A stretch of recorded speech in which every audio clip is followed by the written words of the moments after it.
Welcome.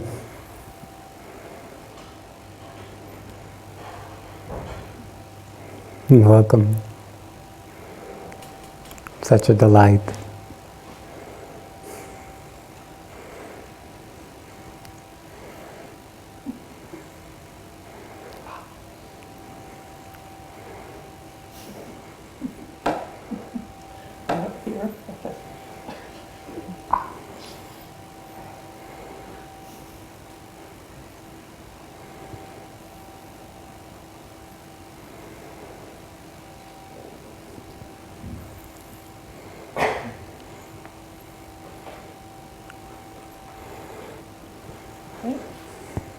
Namaste and welcome. All right, I see you, seeing me, seeing you. It's always the greatest greeting, is that connection. I should turn mine on, huh? Yeah. Good. Here we go. All right. I'd like to welcome everyone here today. Satsang, Satri's partner and wife, and this is Satri. And we're also welcoming a number of people online. Satas, how many do we have today? We have 33, but the night is young. The night is young. Well, I'd like to introduce our three guys here, in case you're wondering what they're doing. They're making it possible for all of you to review this on Crowdcast later on, and this gets broadcast worldwide. So we have Scott, we have Anup, and we have Satas, and I think some of you already know Satas. So, and I want to thank Johan and Marika and Marika and Cybron for year 3 or 4? 3. I can't remember. I've lost track, guys. So, and it's really great to see a lot of very familiar faces. So, okay. It's all yours. It's great. All right, so first I'd like to do is find out, who is this the first time you're meeting me? Raise your hands. Okay. Okay. You're quite a few. brave souls. All right. So, unfortunately, for those of you who have been in my program before, I'm going to do my introduction. No. Sorry. We could invite them up to do it. Yeah. Yeah. That's where we're headed. That is where we're headed. We're just That's not right. there yet. Yeah. And if I do it, I do this really abbreviated one, and he adds to it, so I gave up. So I'm here because of an event that occurred in 1998, 21 years ago. I had been an architect for 25 years at that point. Satsang and I were married for 13 years at that point. I was perfectly happy in my life. There was no seeking, no meditation. There wasn't anything missing. When I was a young man, I had been introduced to Sufism and Meher Baba, and it touched me in that period of my life, which was about the age of 19 to 24. But then I went into life. I went into my life, and I lived my life fully. So I wasn't looking for anything. So when this night came, I was in the midst of running my own architectural business and a solar energy business, and both Satsang and I were activists in our community in Nevada, USA, near California. And when it came, I'm working my night shift on my architectural project, and a great feeling of dread or disturbance or despair rose up in my body. It came out of the blue. And it was an anguish that I didn't know what the source of it was when it was rising up. But it came up into me, and it introduced me to a quality of experience that my ego did not know how to be with. And it was so intense that I lost consciousness. And when I woke up off of my drafting board, I was in a complete altered reality. A complete different paradigm for being that I had not a clue existed, that nothing in my life, and I've done a lot of drugs, I've done a lot of experimentation, I've done a lot of this seeking in consciousness and all of that. I had no idea that such a thing existed. And tears were pouring down my face, and I recognized with my whole being that this was the thing that was more true than anything I had ever imagined was possible. There were no words at that time.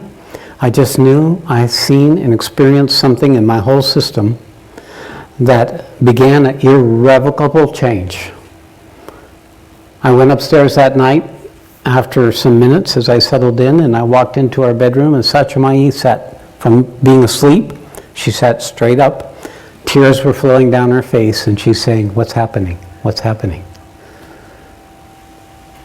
It was in that moment that I knew something had just happened to me that was not within the paradigm of the life I had been living until that moment. Something of such an extraordinary, different reality than what I had taken for granted up until that point. And I knew it wasn't anything I did. I knew at the moment of the awakening, actually, that whatever caused it was a reflection of a purposeful structure in which this awakening was arising. It had no frame of reference of something we do in order to have that outcome. It was a showing up or a revealing or a fracturing of the assumption of my separative identity, because I can say that now. I had no idea what it was then.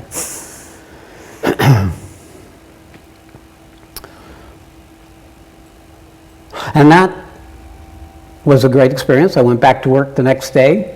I was feeling fantastic. I had the best week I can ever remember having, doing my architecture, meeting all the demands of my life. I was not thinking it was going to happen again. I thought it was one of those peak experiences Maslow talks about that human beings can have. And I didn't have anything in me that believed it would ever continue, except for that following weekend. My wife and I are coming back from the movie, and as I'm driving, the steering wheel feels so good. Like, what is it about this steering wheel? And then I noticed that I was feeling my eye blink and how exquisite that blinking was. And that's when Satsang said, "Stop, get out of the car, I'll drive." And I went home, staggered upstairs, because the experience was as if 400 pounds of bliss had entered into my body. I could barely walk. It was so compelling. It took my breath away. It absorbed me, consciousness, so much. And I went upstairs into a lounging chair, and I just sat in that chair for about 6 hours while the universe made love to me. Now, any kind of making love, right? We have a certain human beings, we have a certain tolerance. This far exceeded the tolerance. But the experience was something found me that loved me much more than I could imagine. It was very personal. Yes, there was a feminine quality, but I knew it was bigger than that. It was like something was introducing itself, and my whole body was drinking it, was experiencing it.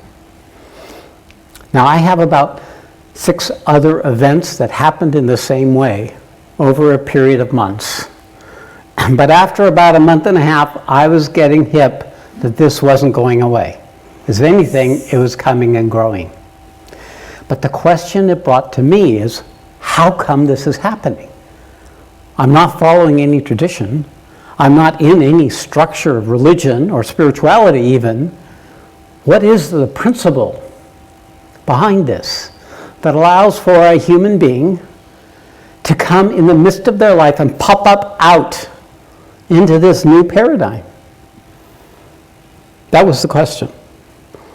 And I finally met someone who could answer it, because I had a lot of Buddhist friends and they didn't know, and I was sharing the experiences. I told them about the angels that were over their house with these giant wings and how special they were, and all these visions of things that were happening in their lives, and they didn't know what was going on. And, you know, if I listen to myself, I sound a little off kilter from my architectural professional. And you have to understand, this is way before the internet. So it wasn't like you could Google, you know, strange experiences. That wasn't going to happen. We had to really look to find this. Yeah. Eventually, a friend of ours referred me to this little ashram 45 minutes from our house, where an Indian teacher would come every couple of years. And I met the devotee of his that lived there, it was her property.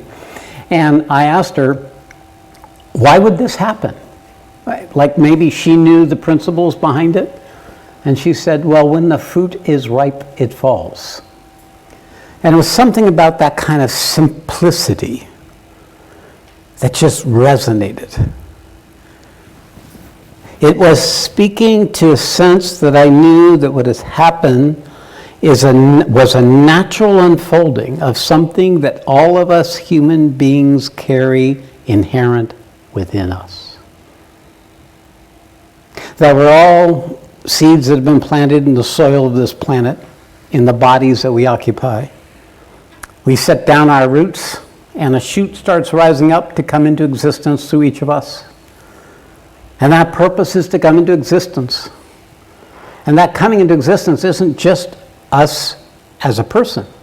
And that's what I was discovered, is that the unfolding of us as a person is a preparation for the unfolding of us as divine beings, as, you could say, spiritual beings, where there was this shoot that was rising up through our entire lives, knowing it or not, that was motivated purposely to come to a place of our own maturation, where it could pierce through the soil of our material embodiment and open up to domains of existence that are concurrently living all about us, but not immediately available to us. And in that shoot takes on different qualities. It expands into another way of being. On a plant, it's leaves and buds, and it grows into this new atmosphere in ways it could never imagine in the husk of the seed or in the shoot that rose up through the dirt and the mud. A fundamental quality of what lives us is already here in each of us. It's already here in each of you. It is what got you in this room. It is what lived your life, even though you thought you were living your life. It is a fundamental principle of existence coming into existence as each of us to know itself as each of us. That each of us are an individual expression of this unspeakable quality of being and consciousness that is inherent in everything in this creation. It is what pervades, infuses every piece of the fabric of matter, and it is the organizing current that brings us our life force. It is also the inherent intelligence that comes uniquely in the human being, but inherent in the intelligence is this intuitive knowing of what to do, to evolve, to come into existence more fully, to expand, to know itself, and to manifest that which it is into existence. So there you have it. That's actually it. Something else is living us that's already here with you. It's not something you have to seek. It's something actually you just need to find. Now, I invite you to just look at what got you here, for those of you who are new. Because I know that anybody who comes before me, I've been doing this for 20 years, anybody who comes before me, this is a synchronicity in the unfolding of the purpose of your life. And that it's an opportunity to access that essential truth of what you are through something outside of yourself to empower you to know that as yourself. Now, after this approximately 3 months, this same person who gave me the answer introduced me to her teacher. I saw a video of him, and I immediately knew that whatever I knew as a Westerner, whatever I knew as an architect, as a husband, as a brother, or a son, was simply the shell of some extraordinary potentiality that ended up to be my teacher, was a living representative of. When I saw him, my whole body went into ecstasy, went into longing, went into a frantic quality of intoxication that I had no idea existed. I was like a madman, running around in circles. I had Satsang drive me, because during this time, I would be periods of time, I was completely dysfunctional.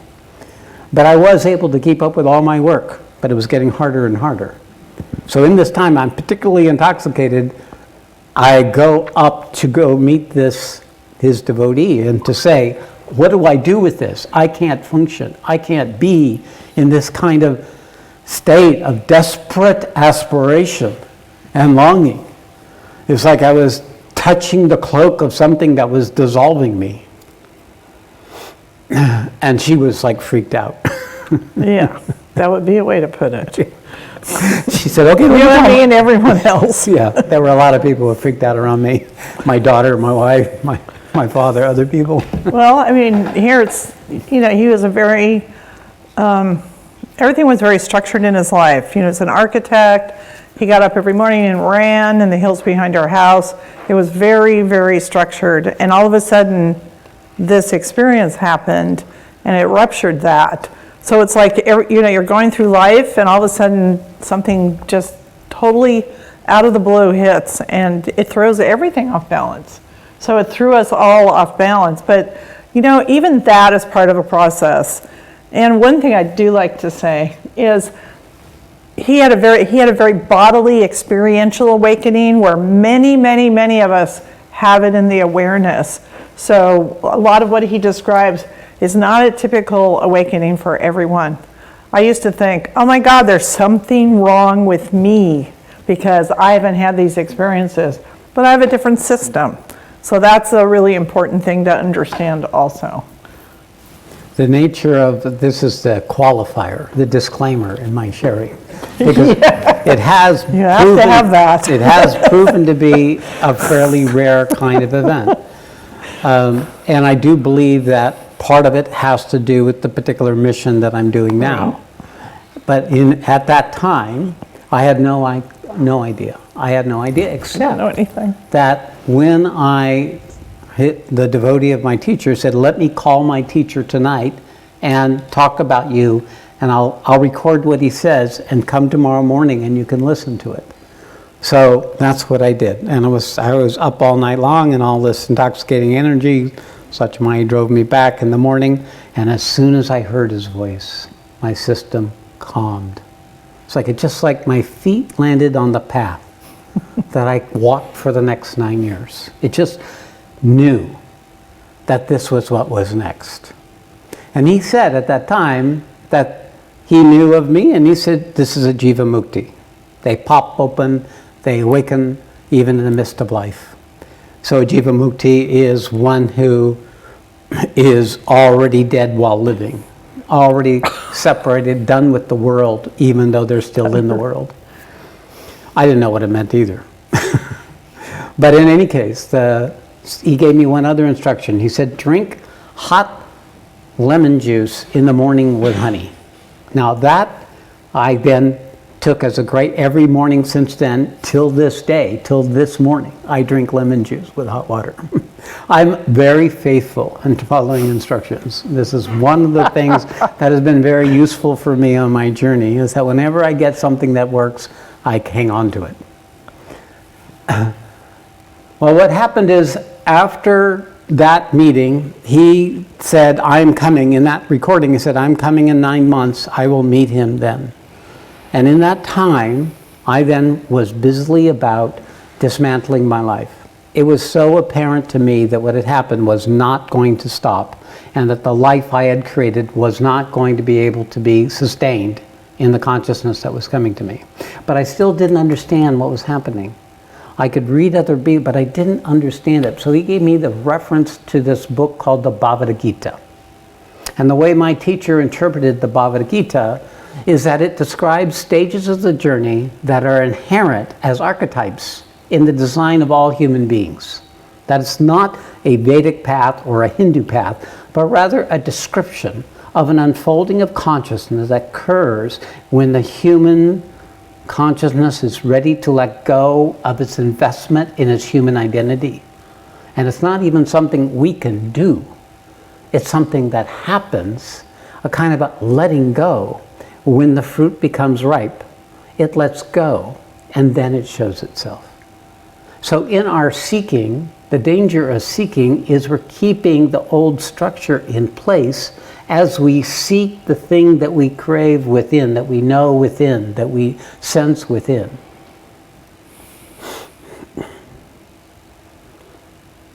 So it's rather a process of discovery of what we already are. The Bhagavad Gita then became a frame of reference, and in the time until he came, I immersed myself in his teachings, and I began to get an understanding that what happened to me is part of a pattern for all of humanity that has been there ever since mankind has existed. That there have been spiritual awakenings occurring in other eras and other times as an automatic part of life, like a woman becoming pregnant and going through the process of pregnancy and delivering a new birth. So too is awakening a natural part of the DNA. It's a natural part of a biological structure that is inherent in the human system. It manifests differently. For some it's more in the awareness, and for some it's more in the body, and for some it's more in the heart, and or a mixture of any of those three. So the body can awaken, and that's what awakened for me. And that's what's unique, is the body woke first. The mind was still rational. The mind was still an architect's mind trying to figure out what was going on. But it was like a fly on the wall of my body going through these processes. And my heart was opening in that process of this extraordinary connection with everything, with this extraordinary feeling of love and purposefulness. And the fading away of all fear, all anxiety, all stress, all having to do anything. It's like it was a completing, a knowing of coming into what I am and what we all are in a way that I'm doing the best I can to describe. It's like coming home to yourself. And the only thing I can say that's different from the students I've worked with over the years is it kept growing. And part of this, I think, also is because when he came after 9 months and he walked off the airplane, Satsang at that time was a very material-minded girl, though she was intuitively sensing. Someone had to be. He walked off the airplane, she fell to her knees and started talking about all these beautiful things that she was seeing. And I had to drive her home that day. I had my one experience. And I guess that had to hold her until some years later, because I left after he came in October of 1998 and went to India for 6 years. And in that 6 years, I incubated. I unfolded this possibility. And then my teacher, who is a Hindu Brahmin, who had awakened in a similar way, guided me through the process, took me to temples, taught me all the mantras. I became celibate. I followed all the instructions. I gave everything away. I was raised a Catholic. I dropped it all and just immersed in whatever my teacher had. And I became, literally, I got the string, and I became qualified to do ceremonies. I did the ceremonies on the ashram for much of the 6 years I lived there. Went to the temples, sat in the inner chambers with the priests for hours and hours while they did their chants and their rituals and their interventions. I could feel the forces that they were tapping into. I could access those forces. I was given the mantras and the techniques for accessing those forces. The miracles that I never imagined was possible, that I read about, But I was immersed in that, and the tradition that carried that through the years of the material-minded, rational mind development that we live in now, kept alive this rich access to domains that we live bereft from, separated from, not knowing how important they are in the sustaining of human life on this planet. So there was something of a showing in my own experience, and in time my awareness could understand what this was. And after 6 years, he sent me back to the United States, and I started teaching, which I did for him for about 3.5 years, and then I started teaching for myself in 2009. In 2013, I joined with Satsang. We then started doing the expansion of the work we're doing now. So I introduce you to that to give you, if nothing else, the story. This really happened. Matter of fact, I kept a diary of every single day, and they're assembling the diary. So it's unfolding. That was as much a miracle for me as it would be in anybody else who hasn't yet awakening. It's, I say, proof of the fact that there are these archetypal structures that are actually behind our existence that we're currently not aware of because of this rigid, material-minded, rational-minded orientation of civilization that has occurred, and perhaps since the Renaissance, where we've come out of our natural connection to Earth and a natural connection to life and moved into this more rational, scientific structure that has separated us from our natural access to these principles. But we're now in a time where these need to be restored. That we humans need to be able to have access to these forces that are actually here waiting to assist us, not only in our own spiritual development, but also in our lived human life, and also to help restore the imbalance of the planet that is currently occurring. Now, much of my work is about the nature of individuals' unfolding of their spiritual potential. It has a number of principles, one of which is the transmission. Now, transmission wasn't something I knew existed until I started experiencing these forces coming through my body, like the universe was coming into my body and I'm a fly on the wall, just riding this energy coming into my body.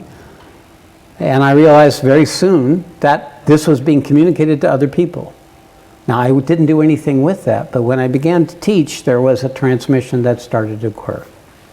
What I noticed about the nature of the transition, and this is my rational Western mind telling you, is that it's actually, I am a channel, like I call plumbing. I am plumbing for universal forces that have been looking to enter into the human consciousness and penetrate it, to nurture the awakening that lies within each of us.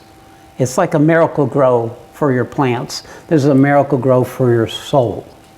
It empowers that very lived quality of our own beingness and allows it to wake up in us and nourishes the human ego and teaches it how to align with the being that we are.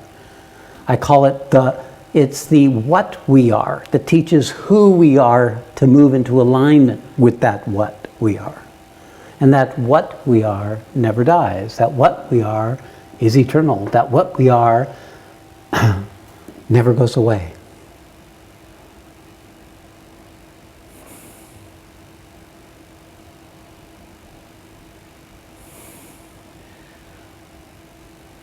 The second part is when this force starts coming in, transformation starts happening. Transformation is not change. It's a biological, psychological, and spiritual reorganization of our personality, our person, that allows us to have more ready access to the field of truth and love and consciousness that we live within. And that means also the parts in us that doesn't want to do that, that wants to keep the life it knows, that has developed patterns of living so that it can be safe, to be in control, to get what it wants. Matter of fact, maybe even to avoid even coming into existence, so that it becomes a collaborator with that possibility, rather than that which resists and opposes that possibility. So it transmutes the ego, transforms the very fabric of the organization of our identity, so it's more open, more resilient, more capable of coming into existence than what we've had to do as human beings in a separative paradigm of isolated human beings trying to survive, trying to get what they want, battling with each other endlessly. There becomes this ability to align with something that's already here. We begin to slow up. We begin to let go of our endless restlessness. We become more receptive, more willing. We start thereby meeting what was inside in the internal design of our personality, of our identity that is still keeping us in suffering, keeping us in anxiety, keeping us separate, keeping us fighting and battling with those that we love, keeping us in fear and negativity. And in this process, coming into existence more fully. That whole process is the third principle. There's the transmission, there's the transformation, and then there is the clear understanding of what it is that's happening with you, which is the guidance, which allows your good, well-developed Western mind to understand and come into collaboration with this naturally occurring process. Just like a woman who is pregnant for the first time can get the right information about what pregnancy is and how do you collaborate with it in order for it to have its full expression. It is the same kind of principle.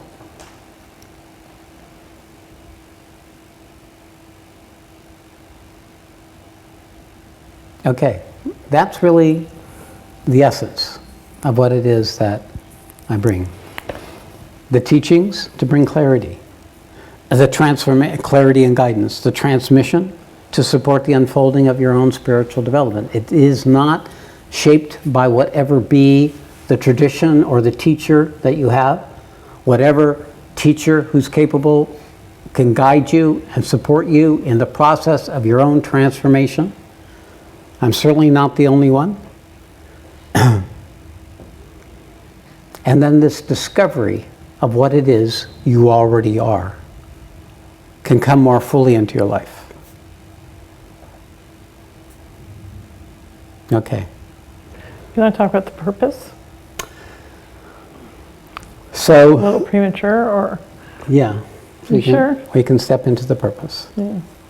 So it's my experience that since this has happened, when I would look back in my life, I could see the thread of this purpose that was there. I could see who I was as a child, what I was striving to do, what I failed at, what I was good at. I saw how it all served this moment. And it is only in this moment that the purpose can be manifest. It's coming into being. When I look at the nature from this perspective, and I look at the fact is most of us are born in the middle of the story. You're born in the middle of the book. You take for granted, you don't know about the beginning, all you take is the previous chapter, and all you can hope for is the next chapter. But it's a 100,000 chapter book. So you don't know what it is, the purpose there is that you were born into. I always say that the way to know is to answer the 4 questions. Who am I? Why am I here? What is the purpose of life? And how do I live? If you can find the answer to any one of those questions, you begin to start answering the other questions. When you can find out who you are, I like to say find out what you are, but currently finding out what you are, you will find out who you are. Because when you're who you are, you don't know jack shit. You just know what your mood tells you, what your thoughts tell you, what your feelings tell you, what your reactions tell you. It's only through what you are that you can get some perspective on the fact that you're completely merged with that egoic story. You completely believe the feeling. You completely believe the thought, no matter what is the reality. This emerging out of who we are is also an emerging of what we are. And then it's, why am I here? Why are you here? Do you ask yourself the question? Did you, at some point in your life, be engaged in the question, why am I here? What is the purpose of life? And most important, how do I live? How do I live aligned with the truth of what I am? How do I live with the reason I'm here? How do I live aligned with the purpose of life? This is actually what the opportunity of life is. It's not to make more children or find a new relationship or make more money or make sure you're secure and safe or make sure you have control of your life. It's to discover the very fundamental fabric of existence that you are. And when you do, the rest of your life moves into alignment in ways you couldn't imagine through any desire or seeking or ambition or striving that your ego could come up with. So there is a purpose, a purposeful current, not just for human beings, but for everything lived, for this planet, for this solar system, for this particular galaxy, for this entire fabric of matter and consciousness. It's this interplay between this principle of consciousness and matter, which is also consciousness. And in this interplay, something was driving it to come into existence. Something was expanding it. You know, scientists say that if the Big Bang is the correct theory of existence, that when it came into existence, it was 1/1,000,000% just right. If it had been a 1/1,000,000% less, it would have collapsed back into its original condition. And if it had been 1/1,000,000% more, it would have expanded and never created worlds or planets or suns. Who knew? What is the intelligence that said this? Enough. Just this perfection, this distance from the sun, this sphere that keeps the seasons going, this particular relationship where DNA and life can emerge in a way where beings' bodies are produced, where consciousness can wake up to itself as each of us. There's an intelligence here. You can call it God, but it's a tangible reality. It's the reason we exist. If we can know that, the younger the better, then the more our life can be aligned with that purpose. And the more we live aligned with that purpose, instead of resisting it, denying it, avoiding it, hiding from it, the more we can expand the opportunity that life is, that existence is. And the more we do not, the more it contracts. We're in a contraction phase as a species right now, if you want to know what that feels like. So the purpose is essential. Learning to live aligned with the purpose. And what I've noticed about the purpose, it's not just an intellectual principle, it's a lived force. It's a thing that wakes you up in the morning. It's a thing that thinks. It's a thing that brushes its teeth while it's figuring out what it's supposed to do today. It's a thing that sleeps, a thing that wakes up. It's a thing that desires. It's a thing that got you in this room. And it's a miraculous expression of universal forces that have been going on since the beginning of time. So there's the context for this story of you and for this moment. Why don't you speak to a younger person? Yes. Since Well, let's most of the see. people in the room. Let's step back from the Okay. big picture then, Sorry. and let that's what wanted to come out, so that's what came out. This is my first talk into this part of Europe. We were in Finland. We gave a nice little comfortable small satsang to 21 people there. Well, now we're here again in Amsterdam with a lot of seeking and a lot of interested people, so this has come out. It gives a context, but what it really gets down to is, how is this relevant for you? Yeah. How can you bring this into your life? What is the piece of this that opens a possibility for yourself? Because that's the only reason I'm doing this. So that you can find the possibility that you are. To sense the potential within yourself. And maybe some of you are feeling this right now. Some of you can be in touch with what's going on in your body, or notice if you're having thoughts, if you're restless or bored, or reactive, or connected.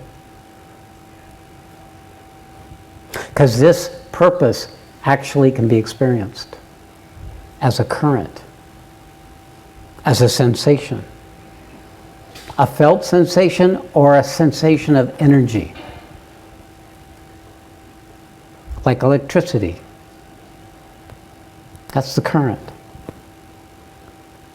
So how do you convert that into something that you can bring into your life in a meaningful way? And that's why I'm here. And we have a whole structure. We have many people who we're training to be teachers. We have programs that we do all over the world, both remote and in person. We have this entire free body of information and teachings that are available to anyone who feels the pull to it, to support you in your own discovery, your own quest, your own lived piece of the current that brought you into this room, be it by accident or curiosity or a pull or a knowing. So what we're going to do for the rest of the evening is give you a chance to come up and interact with me. You can ask questions. You can share where you are. You can speak of the nature of your awakening and what you discovered. You could bring forward the struggle that you're currently engaged in your life. Because I'll tell you, it is a miraculous moment in terms of opening doors for you. Because if nothing else, I know who you are. I know what you are. And I'll speak to that part of you so that you can know yourself what that is. Okay. So who's first? All right. There we go.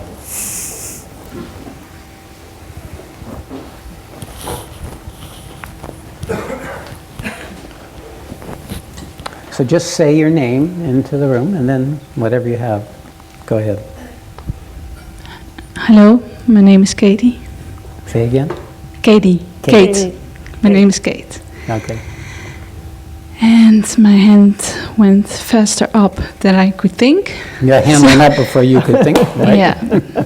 Something else made your hand go up? Yeah. So I think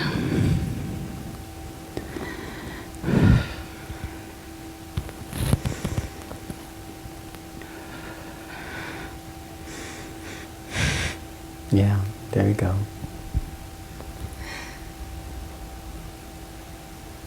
Just feel that. Don't hide. Let that happen.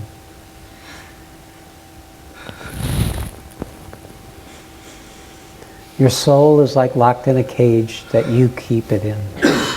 And when the gate is opened, it comes forward with whatever is there. A moment of freedom, a glimpse of a possibility, a showing of something that you haven't been able to meet before. It may not be something in your mind. It may not even be something in your heart. It may be something in your body. You may not ever know what that is. But it's an unfolding, a making room for itself. It's like a chute has to displace the dirt as it rises upward towards the light.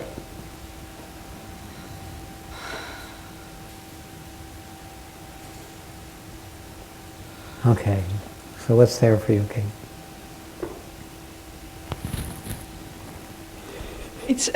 it's actually just what you said. Like,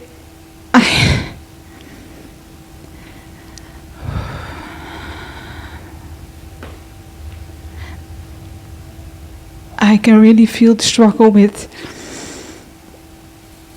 recognizing. Yes, perfect. Right word. Recognizing.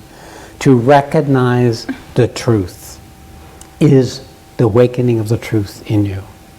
You may not understand it, you may not realize it, but it's a recognition. The revelation of what that recognition is has yet to come, but the feeling of the recognition is a felt sense in your body. And Katie's body right now, it's actually changing her biochemistry as this recognition starts having its impact. This is transformation. And why this is different than insight or understanding is that it includes the very fabric of what we are as matter. Tissue, cells, bones, blood, heart, organs. The thing that lives us as a body, the body that holds us as a vessel.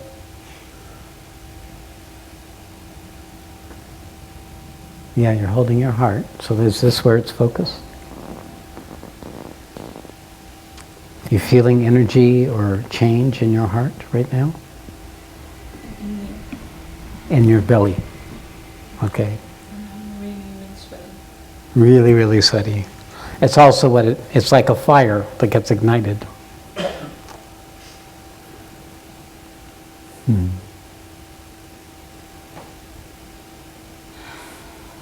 it's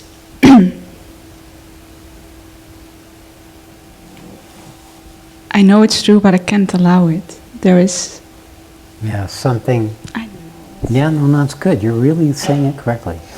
How old are you now? 28. 28. You're in a relationship? No. No? And what do you do? What's your work? I'm a flight attendant. A flight attendant. Okay. Yeah. Yes. Okay, so your vessel needs more time. It needs to grow in a lived life. You have to live your life as a person a bit more. Yeah, but it's... You don't want to. I'm doing it as it comes, but it's not real. That's right. It's not. In the sense of the truth, it's a construct that we human beings have created that has airplanes and have flight attendants and has fuel and has all the services that would allow for airports and buildings and all the things we've taken for granted. These are all fabrications that mankind has created, drawing from the resources of the earth. So it's like paper mache versus truth, which is more fundamental. So it's a recognition of the shallowness of the appearance of things. And it feels really like shallow, and I'm not having a lot of fun. Yeah. That goes first. Yeah. Fun is one of the first things that goes. Then there's horrific dread and all kinds of process. So fun is one of the first things that go. So, it's probably evidence that you are in a phase of your life where the consciousness is trying to come out of its embodiment. And when it does that, everything that you've made important loses its importance. It loses its pull.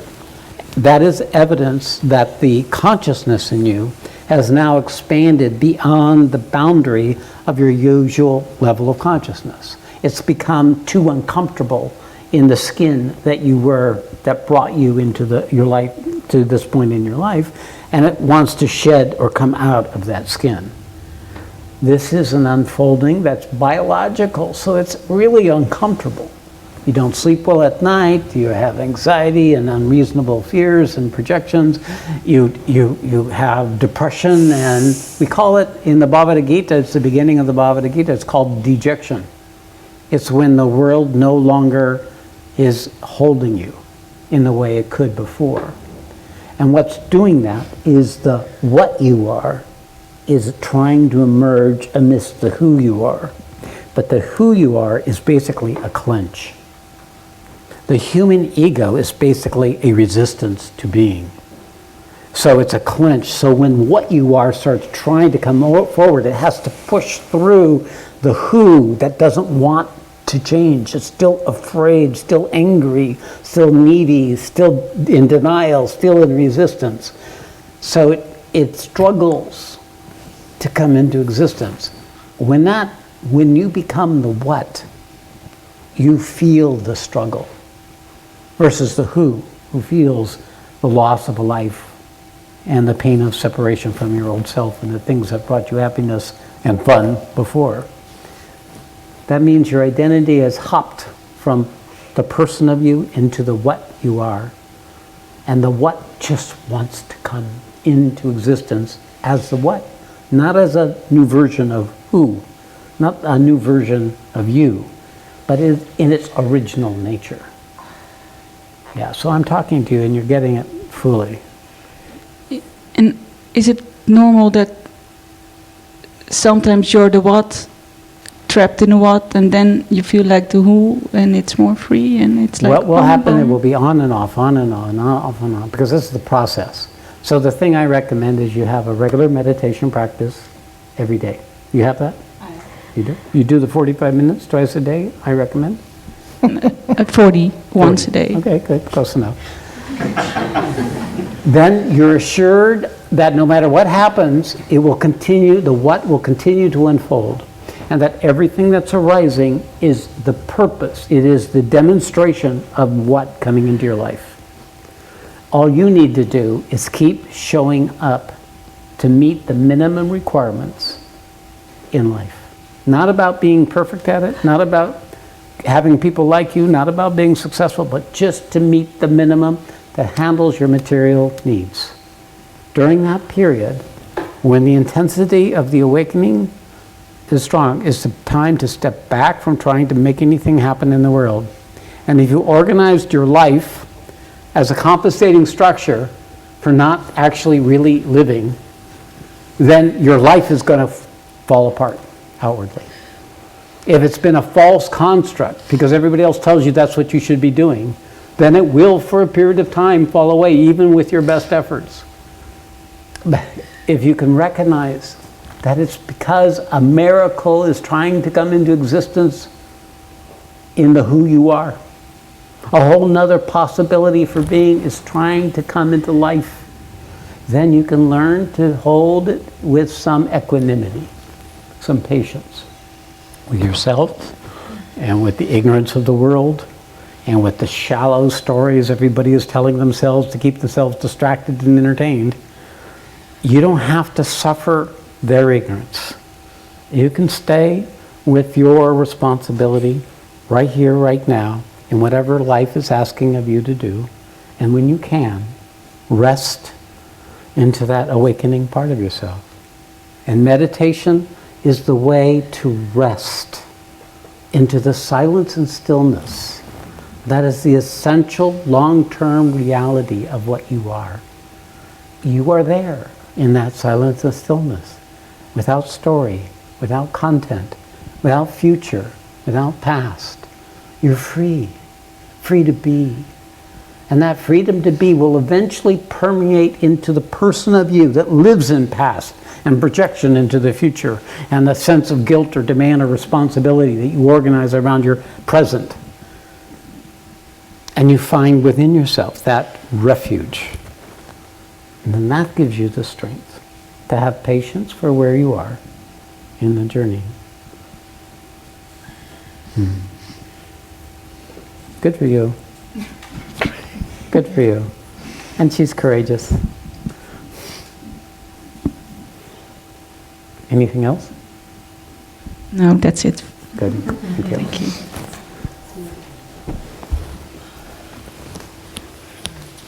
It takes courage to take a body. You know, when we live between the worlds, after a long enough time, we forget how awful it is to be a human being. And we come back in and we forget everything and we say, what the fuck did I get into? You end up trapped into this circumstance and person and family and people, and how did you get here? You got here. You just forgot how bad it was. So learning to take responsibility for the fact that we actually chose to be here is handy, because blaming other people doesn't empower you, by the way. Taking responsibility for you choosing does empower you.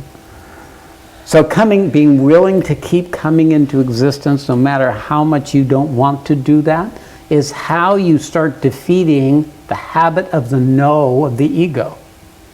No, I don't want to. I want it this way. I don't want it that way. And even when I get it that way, I don't want it that way. I want a different way. It's endlessly resisting, endlessly dissatisfied. And that's the design of the person, of the ego. It's not your fault. It's built into the wiring of having a body. None of this is our fault. But we did come to the world for a reason, for a purpose.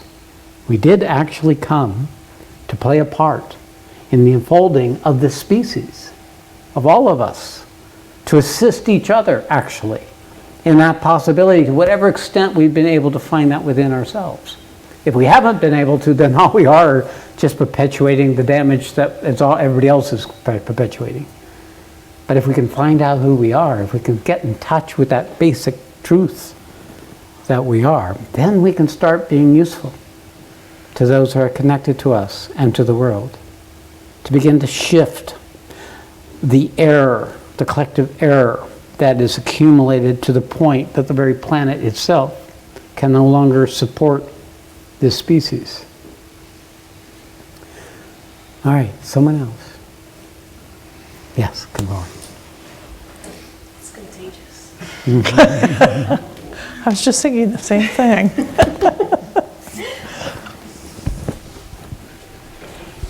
All right, so What's your name? Anna, Anna. Welcome. thank you. Mm. Well, once you started talking about taking responsibility and choosing and going against what you normally do, so your ego saying, no, you're not going to do this, you're not going to do this. And I was like, no, I'm not going to raise my hand. I was like, okay, now I have to raise my hand. And then my heart started pounding, but I'm here. You know, when the heart starts pounding, that's stepping into a new opportunity. And you're opening up into existence outside of the sphere of what your ego would normally allow you to do. So feeling nervous or anxious is evidence that something's awakening into you to meet the opportunity of stepping out. So it's perfect to come up and be nervous. You're in the right exact state. If you come up perfectly calm, then your ego's already adapted and it's already figured out how to do this, which could be aligned or not. We'll see. But the bottom line of it is, this is always, when in doubt, these leaps are what can support you discovering what you are. Okay. Good for you. A lot of things are happening right now, but you said something about how you feel the truth in your body. Yes. And I always feel, I start seeing how my body knows so much. Yes, good and for how you. my mind is constantly fighting What your body's what my telling you. body is telling me all the time. It's like, "Dur, dur, dur," and then I go the other way. It's really, so I'm like, Yeah. I'm, So you've got a perfectly good instrument in your body. However, you've been trained in this time Yeah. to develop your mind. And the mind is given more authority than the intuitive knowing of the body. So it invalidates what the body is telling it. So we lose access to our own truth. There is no other knowing than our own intuition. Otherwise, it's just believing. Just taking other people's advice, or what you read, or what you heard. But if you can follow what your body is telling you, you empower your access to the truth that the body has. I assure you, your body is the truth of your existence for the period you're alive. It has the most immediate access to the earth. It has the most immediate access to the matter. And it is through the body that we can bring whatever awakening or intelligence or realization we have and have it become part of the world. So it's time to start learning how to interpret this compass of what is true and not true, what is right and not right, that you already have. and let this follow. So your intuition was to come up. So this wouldn't have said come up. It had to go into suspension. So that's good. That means the body, the being in you said, shut up, mind, I'm coming up anyway. And that's, I mean, we are so relieved when the mind shuts up. How many have a silent mind in this room? Just look, is your mind silent right now? Okay, yes. Actually, when the mind shuts up, you don't even know it shut up because it takes the mind to notice the mind shut up. So maybe another third of you, the mind is actually in suspension for this moment. That's the nature of sitting in the space of a realized being, is the mind goes quiet. But you don't notice it because when somebody points it out to you, then the mind comes activated to notice it, right? So it's not quiet, never shut up ever. The mind never tracks when the mind stops doing thinking. The mind is not capable of remembering something that's not part of what it is. So when the being comes forward, the mind's not there. And who remembers? It's the mind. But who remembers the being is the body. The body knows the being when it comes. The mind won't recognize it. That's why ultimately all my work points to embodiment. It points to using your body as a sensor, a vessel, a vehicle for getting information about what is the nature of the reality that's showing up for you. How is it that I am creating this? How is it that it seems that is creating it? And what can I do amidst those two apparencies? And so I'm walking into a situation and I'm feeling miserable, but everybody's happy around me. Then I would want to look to see how is it that I'm miserable even though everybody's happy around me. That would be the appropriate way to use it, other than saying, what's wrong with all these assholes? Don't they know it's fucked? You know, there's no hope for you. So this coming into the right relationship with your own information, to realize that if you're looking through the mind, you're looking through a very dense filter of programming that you inherited from your parents, from your upbringing, your child, that is not allowing you to see the reality that life is. And if it does, it's taking it personally, either as a threat or something to get. It keeps looking for the way to perpetuate what it already knows, rather than discover what it doesn't yet know. Learning how to discover what you don't yet know is learning to move into life with a more full-bodied immediacy, without protection, without strategy, without defenses, without a way of controlling possible outcomes. It's like learning how to be naked or vulnerable in a world where nobody is naked or vulnerable. It's learning how to discover the strength of that vulnerability, that resilience, that which can absorb and be in life in freedom without having to be conditioned by what your programming has taught you and what the world seems to be telling you. How do we come out of this paradigm in a substantial way requires for us to truly awaken to the already knowing that we all carry already, that we haven't known to pay attention to. Now this is harder for guys than girls. Women have a greater sense of their whole system than guys do. I know, I'm a guy. And all this awakening happened, it like introduced me to all this feminine knowing that was also inherent in me, but I was not paying attention to it. So this learning how to stop coming up from this rational, analytical management of, dominance, control of the man is much harder than for a woman who's just trying to fit in and find a place so she can exist and be. This is the imbalance between the masculine and the feminine. There's a very masculine period, very rational, very analytical. It creates a God that's transcendent, that isn't in the earth. Leave the earth behind. This is all illusion. But it's a lie. It's a distortion. There wouldn't even be a you that could transcend if it wasn't for the earth. A woman knows of the earth. She knows of the cycles of every month. She knows of birth and pregnancy. She knows it in her DNA. She is connected intuitively to a quality of knowing that men are mostly ignorant to. Now, some men I know have that intuitive feminine aspect in coordinate, and some women, of course, the masculine principle is also strong. But the nature of the unfolding of what we are means we have to learn to see the limitations of who we are in terms of our ability to trust our own information. You are powerful within your own self. Trusting your own power is a discovery of what's already there, not something you acquire from someone else, not something that you need by having a certain kind of guy in your life, or to have a certain amount of money or success. It's something you acquire yourself. And that is the true power. And it isn't about dominating or controlling or getting. It's about being free in truth, in life. And from there we can serve. Not from the endless compromise, adaptions, securities and needs of protection that we habituate ourselves to, but from this knowingness that is ours, and it's greater than the world around you. Now, how does this happen, and how do you know? How do you know if it's not your ego?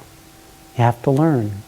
I'll tell you one thing you can know is when you take an action based on the truth of yourself, you feel greater freedom, you feel greater love, you feel greater sense of what is the opportunity of the moment.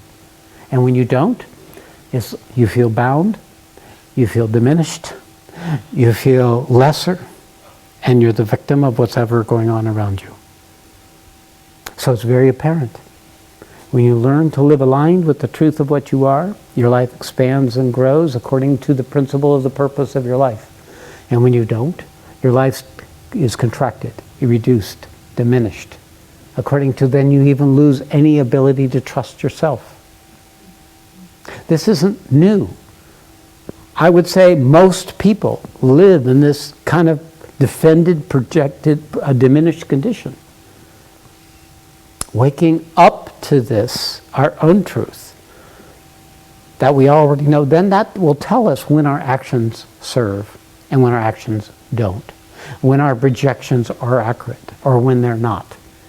To be able to learn to get a discerning recognition, that's a great word, rather than understanding, a recognition of what's right for that moment, what I need to do now. This capacity has been veiled by this emphasis in a material-oriented society based around consumerism and desire and ambition. So this recovery of this quality of ourselves means to grow simple and silent and still within each of ourselves. Find that place of refuge. Live there sufficiently enough so that life doesn't knock you off your ability to access. And then from that place, you'll be able to get your own information about the truth of what you are. And if you can't, you can just check into your body. The body will tell you. If an emotion is arising, look where it's arising from. Feel its nature.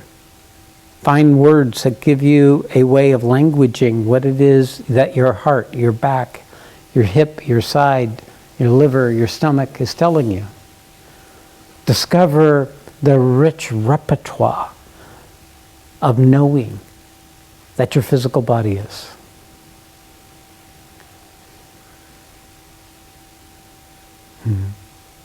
All right, thank you.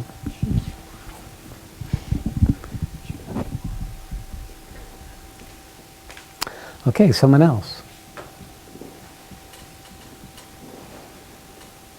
Yes, good morning.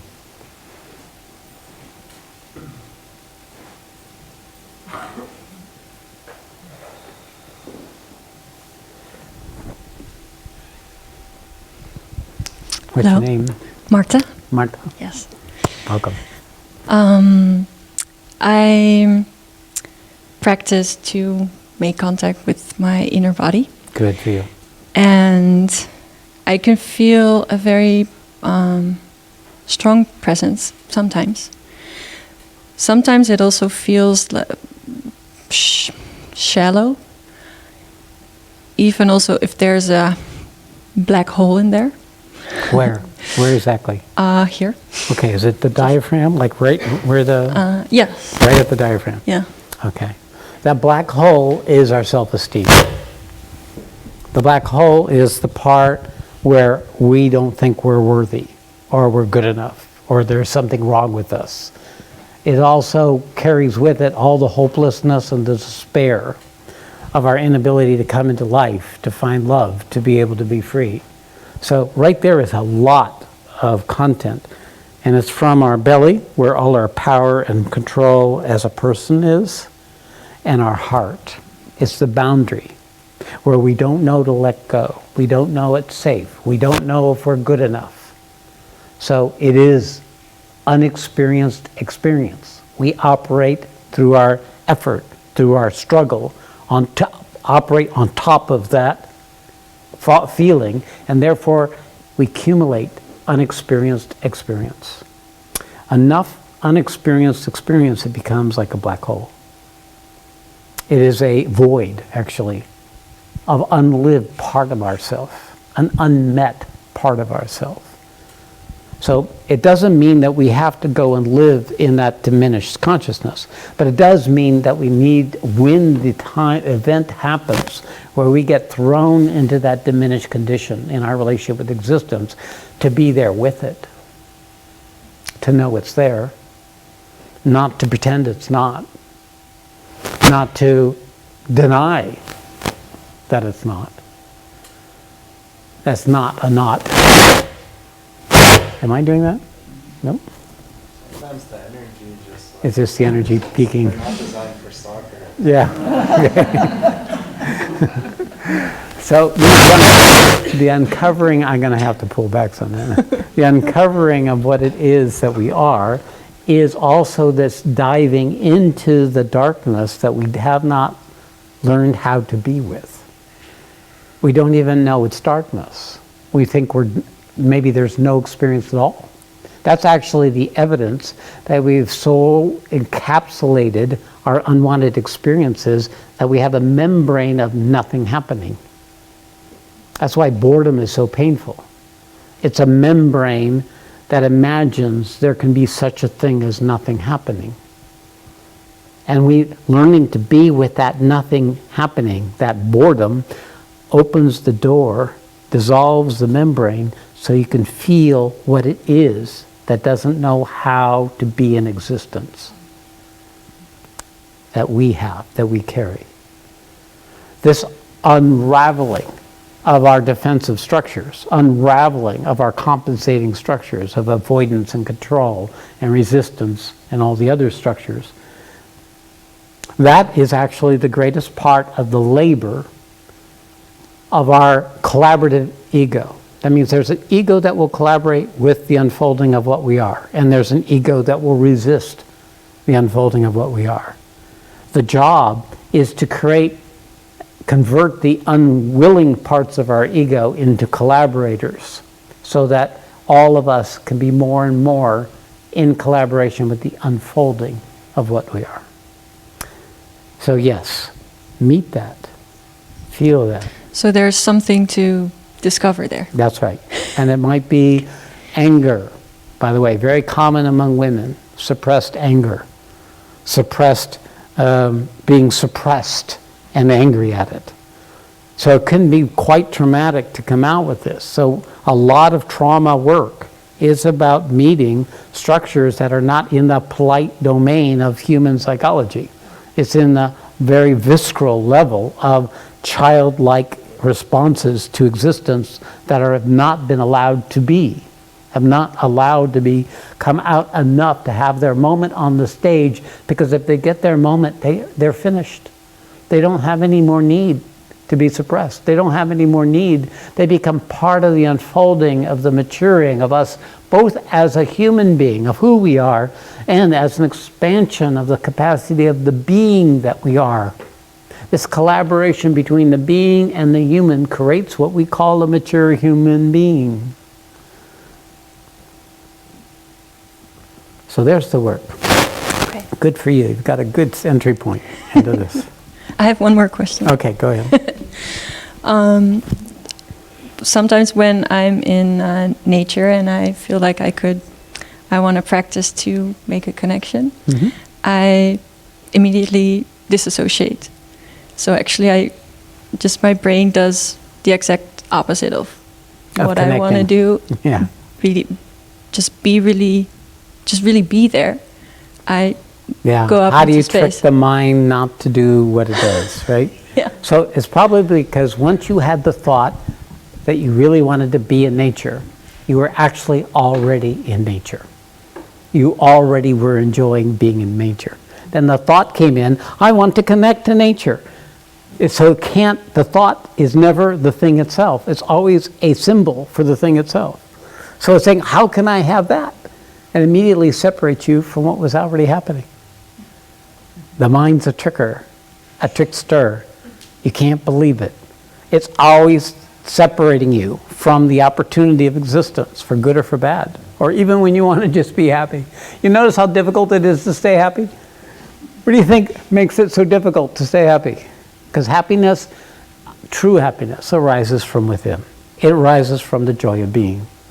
So what's happened is because the mind doesn't know how to be happy just being. It has to be doing something or getting something, fighting something, protecting something, justifying something, rationalizing something, projecting into a future or bringing a dreaded story from the past. Doesn't know how to stop this time thing. No wonder why we suffer. We're put into this paradox of content and contentless, of finite and infinite, all together. This is how the universe woke up as each of us. We became self-aware because it was so miserable. So you can be thankful for your misery, because that's often how we wake up. It just becomes more miserable to stay asleep than to wake up. So how much misery does that take? Every person has their limit. The nature of the spiritual path is really no different than the unfolding of us as human beings. There is really no real difference between spirit and matter. They've been doing this both together all along, but our self-awareness, the I am that we are, the me that we are, thinks it's in charge. Thinks it should be a certain way versus another way. It's a unique, like when Adam ate the apple, it just went downhill from there. What was the apple? It was the mind that made a distinction between the field of oneness that was always there into I am existing in the oneness. So once the I amness came, that was the original sin. Yet, that is the eternal principle that you never lose. The I am without any content is eternal. It never dies. It was never born.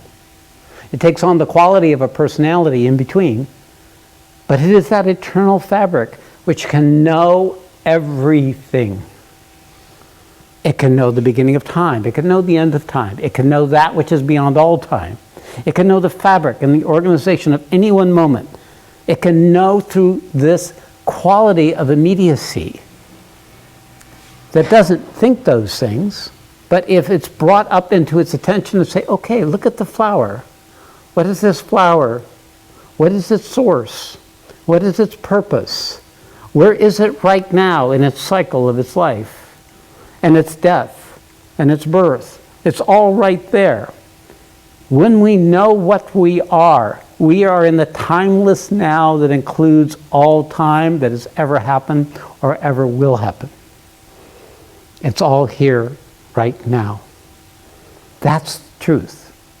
Truth is that. The knowing, to have a knower, to know the known. The known doesn't know itself without a knower. The creation, even God, even the intelligence doesn't know it's intelligent. Like the sun doesn't know it's giving out all this light and heat that is allowing all these beings to exist. It doesn't know because it doesn't have that I amness. But a human being is a unique fruit of all of existence. due to that quality of I amness we carry. In the Bhagavad Gita, that principle is the ultimate authority. It's the one who knows and the one who can support the unfolding of the purpose of existence. The one who can be conscious, not in like the usual waking consciousness we're familiar with, but in all the domains of consciousness, high and low. It is consciousness. And you can access this to a great extent through your body. Your body can know all the frequencies of consciousness. And even when you drop the body, there's an energy body. And when you drop the energy body, there's a mental body. When you drop the mental body, there's a psychic body. When you drop the psychic body, there is this fabric of a quality of knowing that is unbounded, all of which can be knowers. So the nature of what we are is a continuous discovery. So you just started. Good for you. And now look at her. She's happy. Not, oh my God, I got so much more to know. She's happy. Oh my goodness. All that to know. Right attitude. Very good. Thank you. Okay, come over. Have a male side of the spectrum for once. Thanks.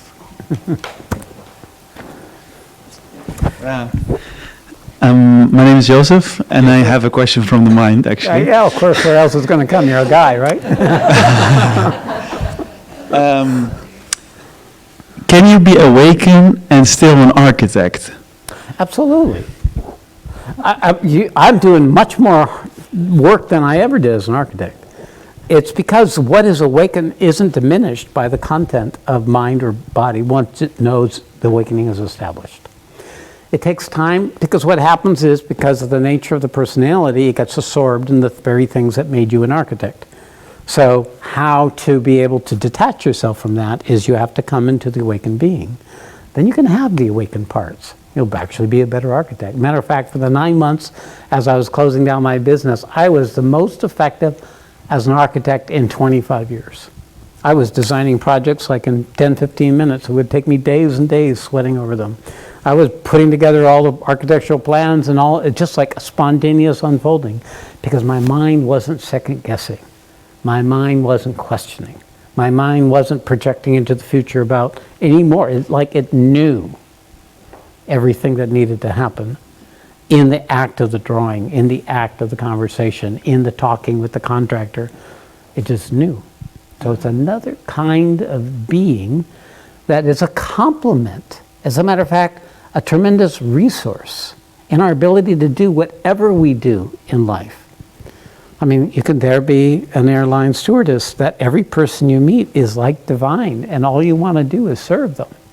And how people would feel when you're coming from that place of consciousness, of attention that comes from that place of consciousness, well, you'd be the best stewardess on that airplane anyway, for sure. So the principle here is it brings a whole nother way of coming into existence that can include existence. And that's what's so important.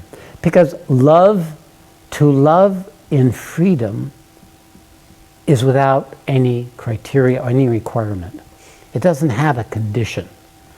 But isn't it what we want to do is love? And when we could love someone else intimately, who can be part of our lives, would that love be enhanced by no attachment, no investment in it having to last any certain way or for them to be a certain way? That would be true love. It'd be free love. It'd be unconditional love. That would come when the being is present with the human that is loving. Every aspect of life can be enhanced by us bringing this forward.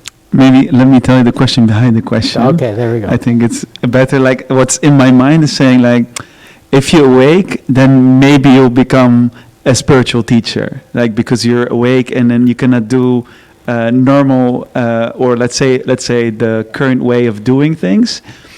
It's a very strange thought, but No, it's it's like not in my strange. mind. It's and- all around you. There's all kinds of spiritual teachers who are coming from that place.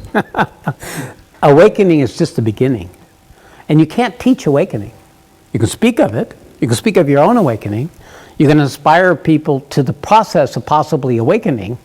But awakening isn't in your control. Awakening is the beginning of a process of continuing to awake. So you don't want to stop with your first awakening, because you have to take a station when you start teaching other people how to awake, which is a paradox in itself. You cannot teach people how to awake. There is not a technique for awakening. If you're ready for awakening, any technique will work. But if you're not, it's going to be haphazard. So it's a bit of a scam that's going on about spirituality, where, hey, I could kick back from doing the really hard part, and I could stand in front of a room and teach awakening, right? And say all the right words and, write books and be famous, and it's just more content. So the nature of the awakening, the nature of that, but that quality that may be going there as you share that, is this sense that you could contribute to the world in a larger way than you could in the way you've been living up to now. And that would be a truth. The nature of how that can go wrong is where your ego would lay claim to it, to get attention, to get out of work, get out of stress, find a source of income from everybody's donations and not have to do anything. So then that would be a distortion. But if you awaken, if you truly awaken, then all you want to do is stay awakening. But you can't stay awakened unless you're constantly expanding your awakening, which means you have to keep meeting where you're asleep, where you're still hiding out, where you're still unawakened. And that's the process of awakening, is finding where you're unawakened. And that's almost an endless process. Now, do you need a time away from life when awakening happens? Yes. There are periods when the awakening happens where you leave your past behind and you have no future. And you will sit on like I did. I went to India for the 6 years, but I was really only allowed about a year and a half of just disconnecting from my life and disconnecting from any future. Now, by the way, the ego does not like that. And when I went to India, I did not like India. It was the most horrible physical place to be in that I ever could imagine. I was in a room that was made of stone and had no windows. So it was 110 outside, it was 110 in the room. And the only difference with the room is it could capture all the bugs that could come in under the door and infect my room. And the heat often, where there was one little fan that would go and would only operate apparently when the power was working, which always went off when it got really hot. So this whole thing of leaving the past and the future behind was also learning how to live with the present in India. And there was something in that process that dismembered my Western entitlement and preferences, and the way I, as a successful male human being, had gotten used to living. So I was stripped down again and again and again. No past, no future, and not a present to look forward to. There was no English language, no reading material. There was no access to entertainment. There was no way to pass the time.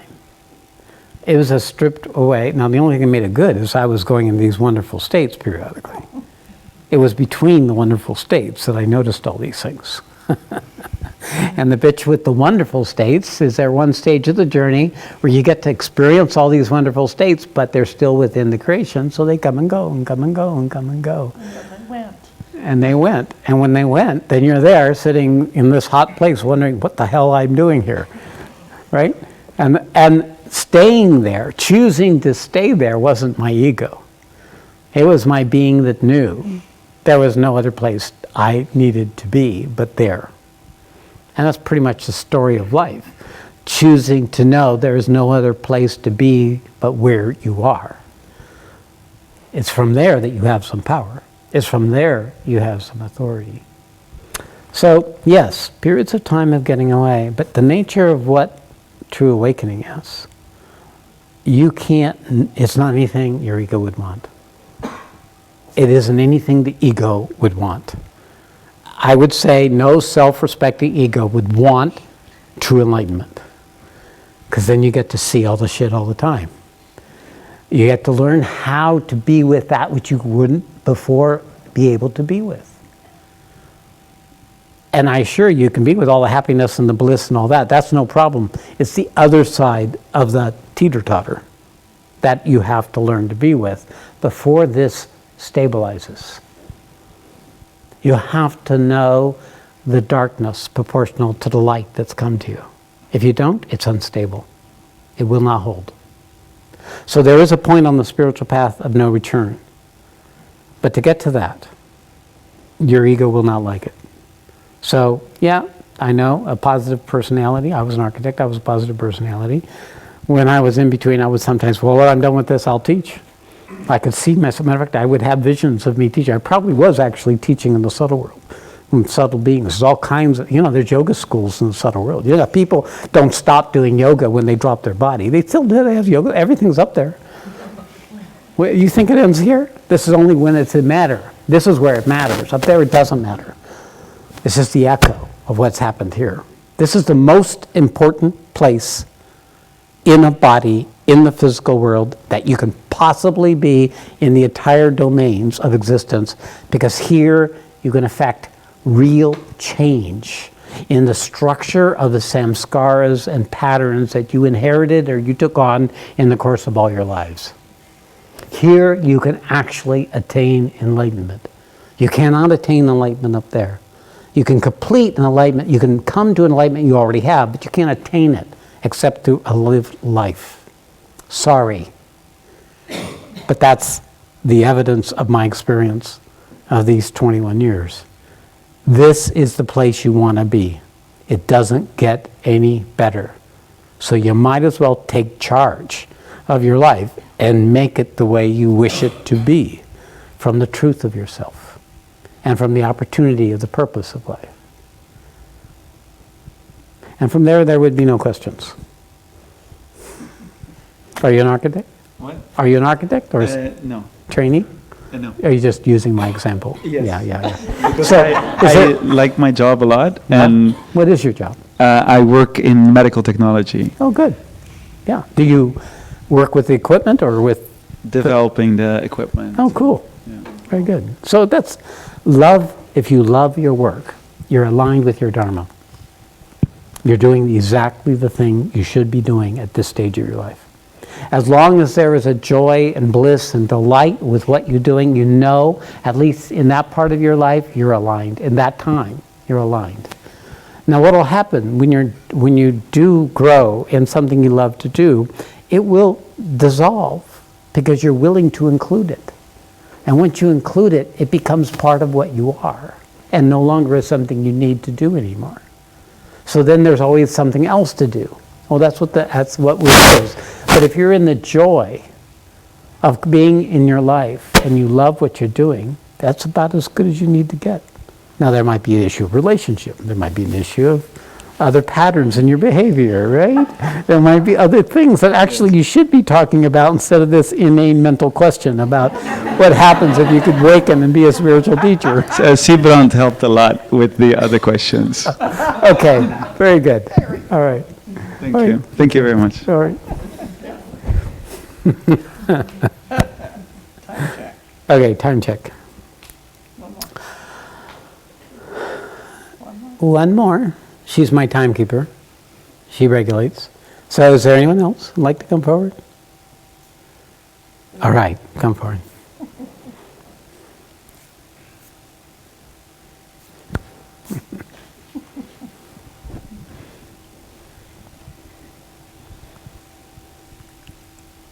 Hi. Hoort iedereen mij? Ja. What's your name? Monique. Monique. Welcome. Thank you. So you said something earlier that I resonated with.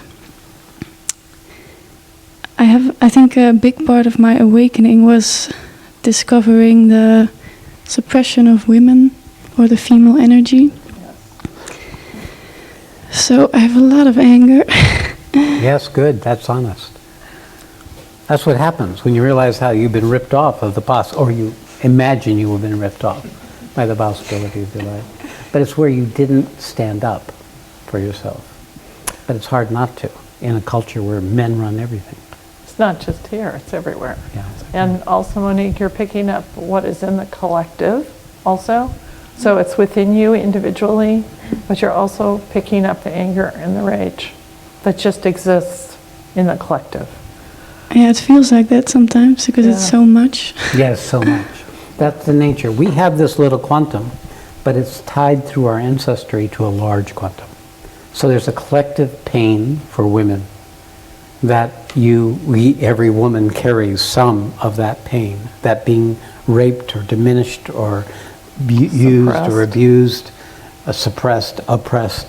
So that stream is part of the burden of the darkness every woman has to learn to come to terms with. If for nothing else, because if you stay stuck in that structure, you can't come into life fully. So your awakening was the recognition of the oppression of women is evidence that you came here at this time to help neutralize that imbalance. That's the purpose of your awakening. I guess it became clear to me lately because a lot of things keep happening where I have conversations with men that are quite sexist or they don't like women or I get harassed or something, and it's so clear that it keeps happening to make me see this. Good, And, so you're not going to get seduced by them. No. You're not going to go fall sucker to their stories, right? No. But men are also desperately compensating for their inadequacies. So really, you actually have more authority than they do. They're so self-absorbed in their own adaptation and protecting that adaptation that they don't even notice you're there except as an object. So you make yourself known when you get pissed off at them that they're not being authentic with you at the time. Yeah, but I'm still sometimes afraid to get angry. That's And something. I feel powerless. There's a balance between anger that's coming from your own content and anger that's coming from the recognition of the untruth of the moment. When there is an untruth in the moment, your anger should be allowed to be said as your experience, not to make them wrong, but as an expression of your unwillingness to go into submission with a structure that you already recognize to be untrue. Then that'll wake them up. That'll contribute. They may not want to be with you, but they will respect that quality of yourself. How to come from that place of self-respect is really a place of power. How to be able to bring that into life where it contributes and doesn't become part of a strategy of angry diminishment that perpetuates the victim position. Because ultimately, when you come to cause, you recognize the compassion comes, and you recognize the nature of the ignorance that's having that happen in the people who you're interacting with. So there becomes this compassion, this forgiveness that comes when a sufficient quantum of truth has been able to recover itself in you. And the important thing is the recognition you've had and the awakening around it. But you don't want to feed the anger. You just recognize it, you hold it, you let it be met and healed. Because if you hold on to that anger, all you're doing is feeding the darkness. And what you're doing is you're releasing that into the light. So it heals not only you, but it's going to heal everyone you come into contact with. And it also heals a quantum of the collective. So you're a very tiny person for such a big job. Because it's really critical right now, because your healing of this is also going to heal the earth. So it's not just about you as an individual or the the other women or anyone with a strong feminine principle. It's this planet that allows us to live here So- that we've forgotten about. I like to say, in the nature of this coming into relationship with anger and the expression of anger, you could say that anger is a wake-up to something that's going on or had gone on. But if the anger is coming from what is going on, it will come from the recognition of the untruth of the moment, of where the person is. But to blame the person for their ignorance does not move. This whole idea of Christ on the cross when he said, "Please forgive them, they know not what they do." This, people know not, they're just instruments of the ignorance. If someone isn't awakened, they are simply little tools for the collective error of mankind. They don't know what they're doing, they're just doing what they've been programmed to do. But an awakened being can be in relationship with how the person is being, with the relationship with how that's affecting you, and to include both. Love includes, anger separates. To be able to include is how you heal anger.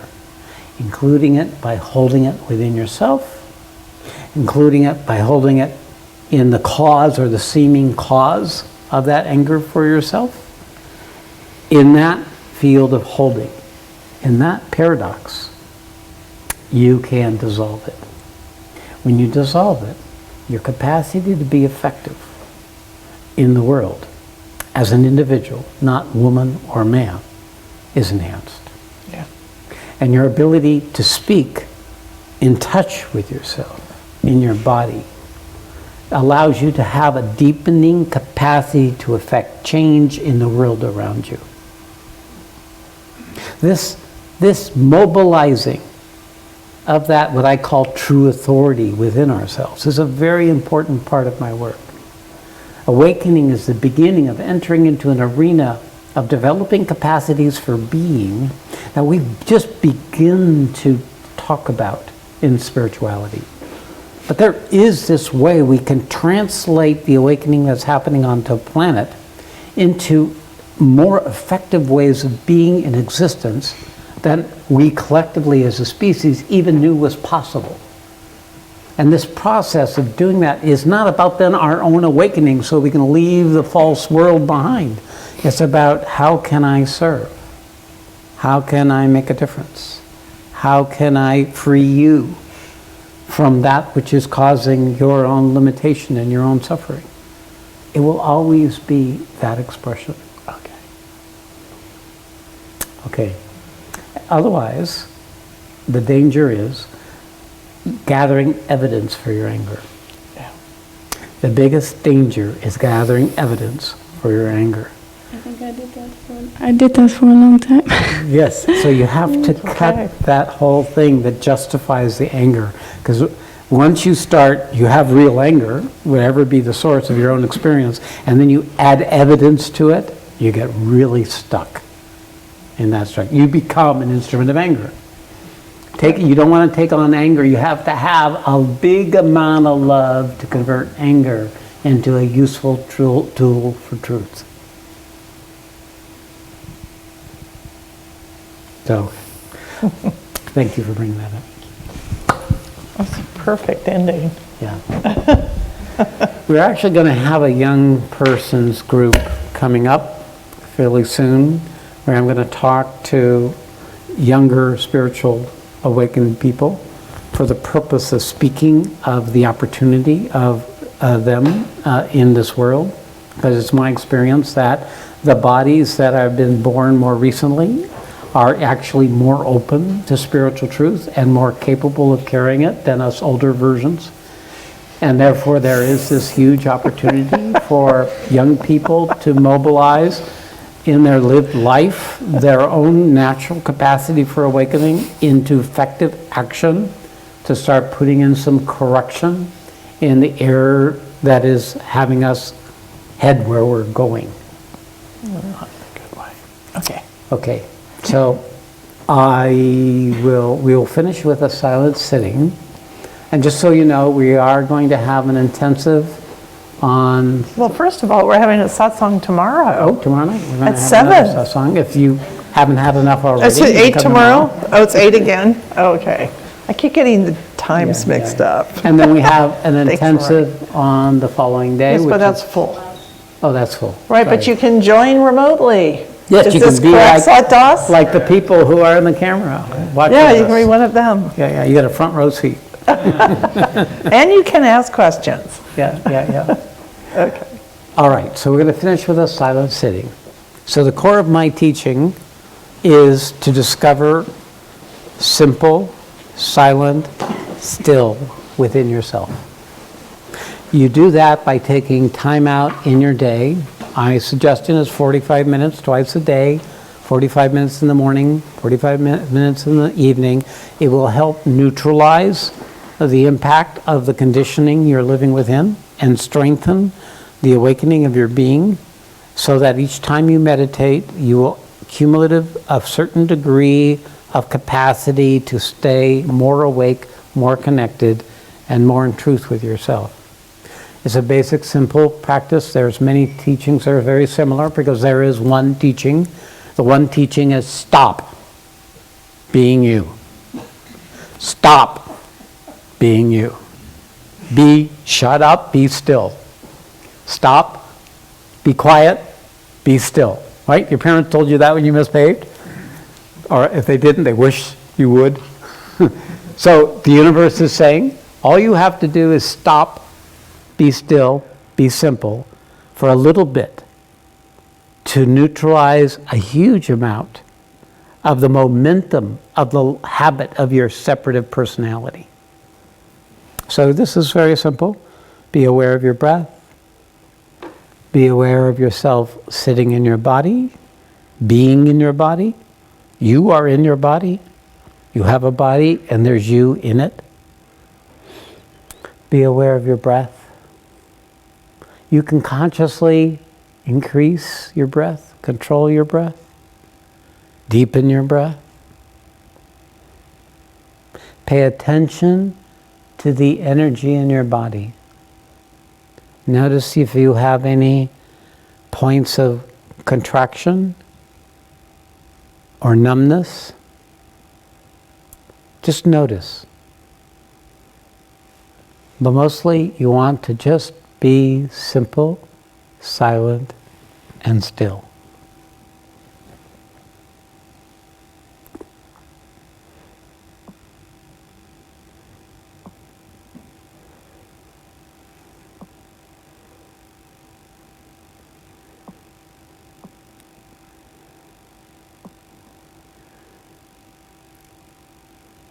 We're going to sit for 10 minutes.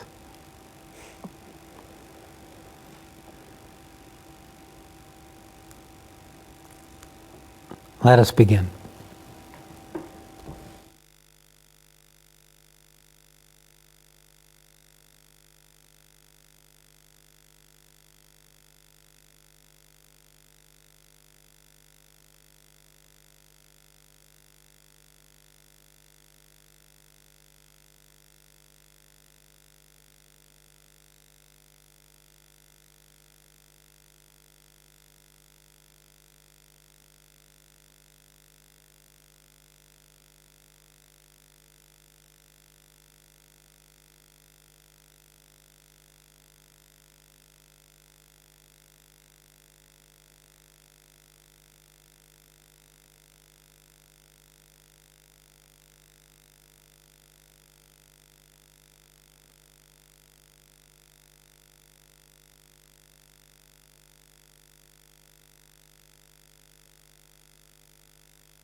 Hari Om Dhat Sat.